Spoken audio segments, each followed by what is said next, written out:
भगवान राम और श्री कृष्ण दोनों ही भगवान विष्णु के अवतार माने जाते हैं, लेकिन भगवान राम ने कभी इस बात को नहीं जताया कि उनमें ईश्वरीय शक्ति है। राम ने सामान्य मनुष्य की भांति पत्नी के विराह में आंसू बहाए, पत्नी के वियोग में भूमि पर सोए, दूत भेजकर शत्रु की ताकत का अंदाजा लिया। लेकिन श्री कृष्ण ने समय समय अद्भुत लीला दिखाकर लोगों को विश्वास दिलाया कि वह 16 कलाओं से संपन्न मानव नहीं, महामानव विष्णु के अवतार हैं। तो देखिए भगवान श्री कृष्ण की वह 10 प्रमुख लीलाएं जिनसे लोगों ने इन्हें भगवान माना।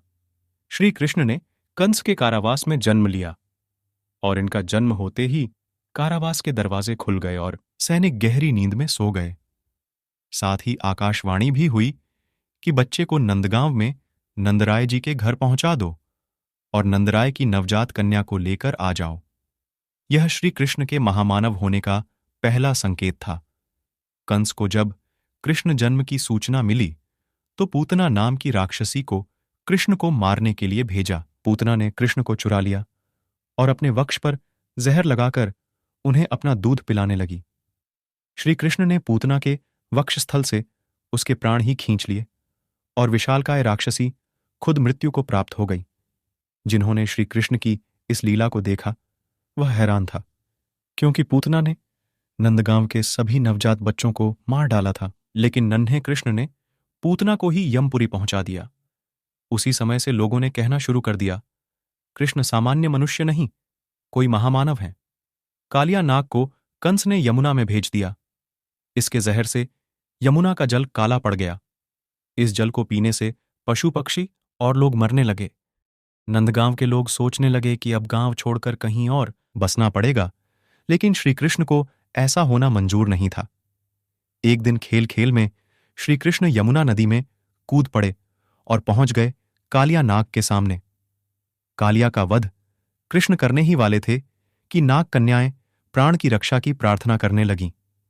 श्री कृष्ण ने कालिया को नंदगांव से दूर जाने के लिए कहकर माफ कर दिया। कालिया ने श्री कृष्ण के सामने सिर झुका दिया और श्री कृष्ण ने कालिया के फन पर खड़े होकर नटराज के रूप में नृत्य करना शुरू कर दिया।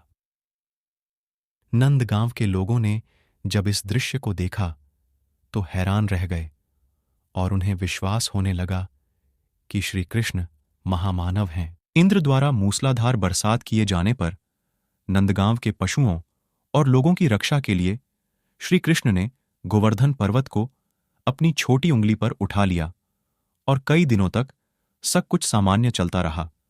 तब इंद्र को माफी मांगने के लिए श्री कृष्ण के सामने आना पड़ा।